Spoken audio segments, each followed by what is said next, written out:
over a week and a bit ago now, the former royal known as the Duke of Sussex, Prince Harry, made a stop-off trip to Ukraine.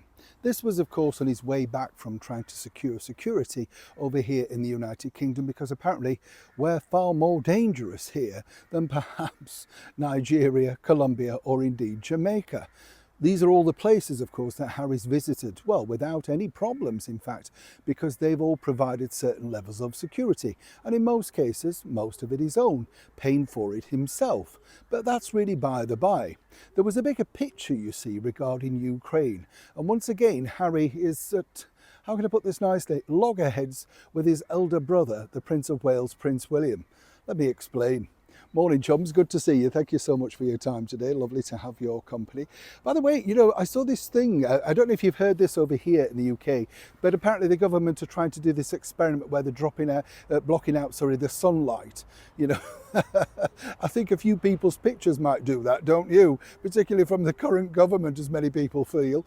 But it's just ridiculous. Another ridiculous experiment costing lots and lots of money, all apparently to stop climate change. Mother Nature is far stronger than anything of mankind.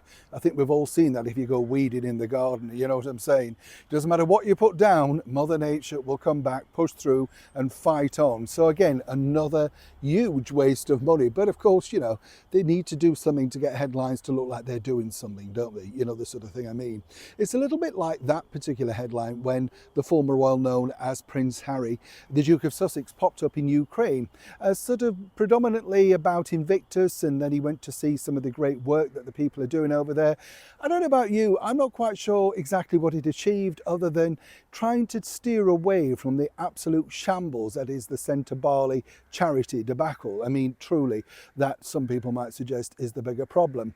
Now, where this gets really interesting is, as we know, sadly, the funeral of Pope Francis took place at the weekend. Very moving. I don't know about you, incredibly moving.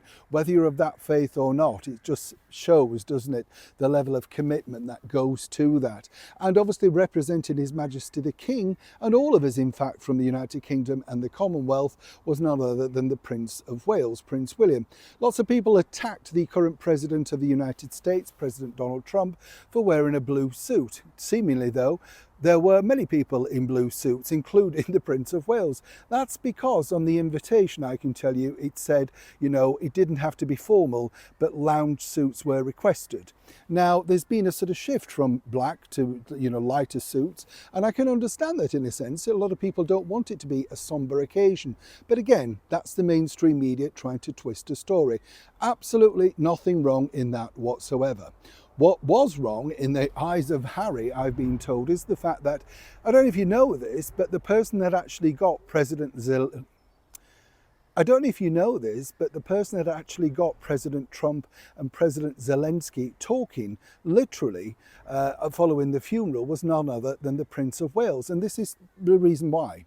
Truly the reason why. Both of them, like Prince William, both of them seem as a sort of man of, you know, just kind of easy to talk to. And according to a well-placed source, what happened was William went over to both and said, isn't it about time, you know, we just got this conversation on track? Set them up, told them to virtually get on with it, and they did. And that's where you see the infamous picture, literally, of Trump and Zelensky chatting away. Very, I think, will be sort of one of the most historic pictures in politics, you know, when you think about it. And as many people said, the Pope's last miracle. Maybe so, you never know. But according to a source over in Montecito, Harry was absolutely seething. You see, he felt that his trip to Ukraine once again has been overshadowed, as ever we have to say, allegedly. And as I pointed out to you before, chums, the bottom line is he very much wanted to have a picture with the President Zelensky himself, trying to supersede that, you know. On top of all of that, Harry would not, alongside Meghan, have been averse to attending the Pope's funeral. And this, I've been told, is because, of course, Meghan went to a Catholic church school for a long period and very much aligns herself to that faith on occasions. Yeah, well, I mean, that would be like the Nigerian, wouldn't it? And the Colombian and the Greek and whatever it is. Meghan will align herself to anything where there's a big gathering and, of course, world leaders. But consequently, that didn't happen. Now, what I would say about this is literally there's problems because clearly Harry has now realised that even by him turning up, some say, you know, with very little notice, he turned it around, but it didn't really have the impact of what this is going to have.